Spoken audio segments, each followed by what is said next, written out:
Then you have to go for new data. Or the model itself predicts the shift, the drift, for example. This is a way, actually, how you can proceed. For example, what do I do with big training error? Would be the first question. Okay, I have to probably put a more complex model. Train longer, probably it's not converged yet.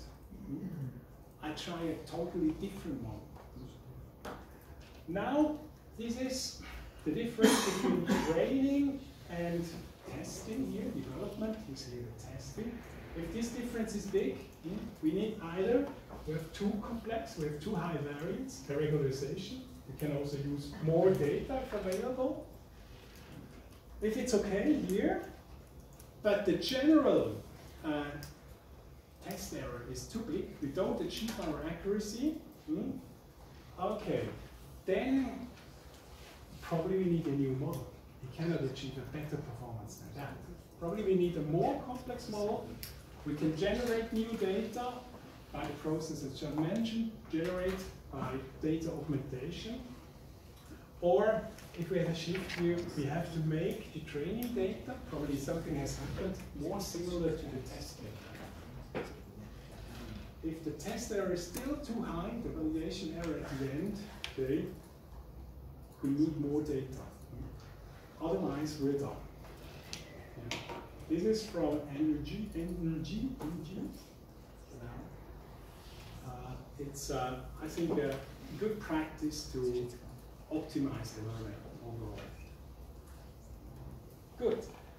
Here, of course, I would just recommend the paper from Domingos. It's easy to read, a few useful links. It's really practice here. I also like this short paper from Mrs. Hinman, the do's and don'ts of data mining. Here you just can avoid the biggest pitfalls, what to do and what to don't. These are really good ones, right? These two papers, for example. I uploaded them also on Moodle, and they're easy to read.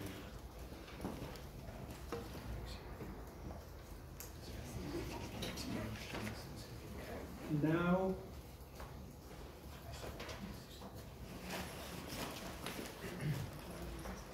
we go just for one simple example. If the message is fastly told.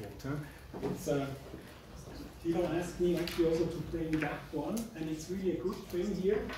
I skip that. We go directly in this case here. This is a difficult problem, but one learning we should take out of this. The idea is, how do I automatically read checks? The number of checks, and of course, this is important here. If this is 6 or 60 or 600, makes a big difference. But checks are commonly used in the United States, and they're read automatically. And so the accuracy of such a reader should be very high. So it's about actually character recognition. The character recognition is the task he could not fulfill and bring the full performance. Because if I teach a learner just to learn this character, this character, this character, he can do it. He can do it quite well. You can also train it using, for example, the MINS data set. But this is not it's not the biggest problem in this problem. The biggest problem is the segmentation in a general way. So what is a character? Sometimes the handwriting is so lousy that you don't know whether this belongs to the 4 or does it belong now to the next letter. So the segmentation is the problem. And once you have a segmentation problem here, you also have the problem to correctly label these different segmentations, because I give you here the example, the segmentation of this number, 3, 4, 2. A machine would do it like that. 3 separated, 4, but 4 is in half here. And then comes a 1 and a 2. So what should the machine do? Now, if we close our eyes, we could really say this could be a 3, it could be a 1, this could be a 2.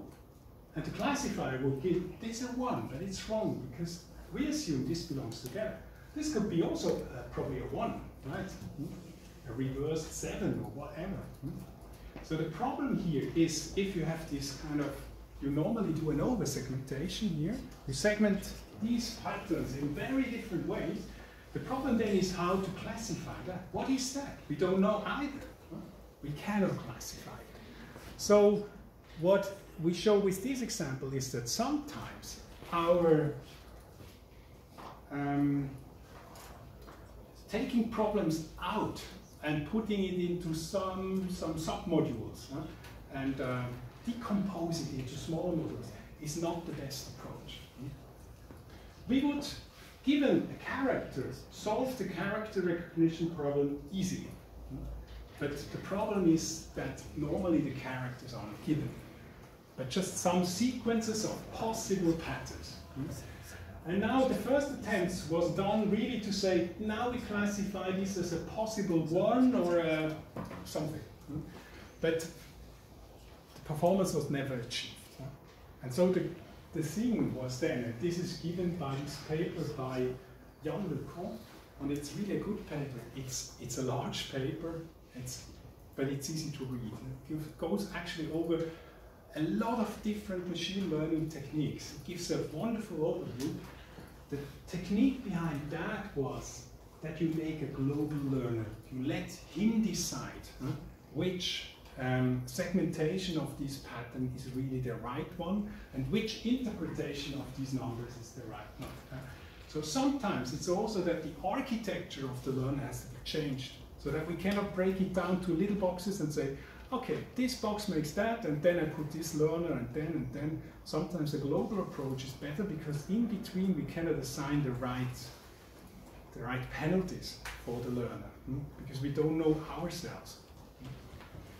And this is shown in the paper from Jan Lecon here. And the nice thing is actually that you can train a learner that combines all possible paths through all possible segmentations, and then it selects the best path through that.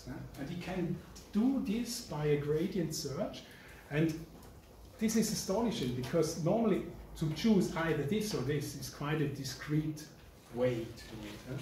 But Jan Lecon and his co-workers, they managed to formulate it in such a way that it can be differentiated, so that you can calculate the gradient out of it. And from that point on, actually, you could use the gradient search to optimize it. And then this was the clue, and this was a system which was developed by AT&T in the 90s, 95, 98, and used then in these check reading machines. So it was really very successful. One last thing is the ceiling analysis. Sometimes when you don't know which part of your learner chain does a problem, the idea is that you just give the true data to this part and say, what do the other rest do? The ceiling analysis is, for example, you start with the complete chain. Image, text detection, character segmentation. This is the delicate part here in the check reading system, and the recognition. Now, if you want to know which is the most critical part of this chain, just test each part separately, or just give true data for each of these steps, and then look what the rest does. This is called the ceiling analysis. So the idea is to get this out, the error out of the text detection, we put in here ground truths and let the chain follow. And then we do the next. If we want to know what our character segmentation module does, we feed in here the true characters, also with ground truths. And then at the end, we just see what does the recognition system do. So we have separated the different influences out, and we see here, for example, overall system performance was 72%. Text dictation had an accuracy of 89%. Character segmentation added brings it to 90. And then we have, of course, when we put here ground truths as well, we have 100% accuracy. But if we look at the differences here, we see there's a problem. So segmentation does not really help. this was a good idea to do, and the recognition also works actually. So we see where are actually the weak parts of it. And Jan LeCun did, actually his main message is that it's twofold. Sometimes you have to optimize globally.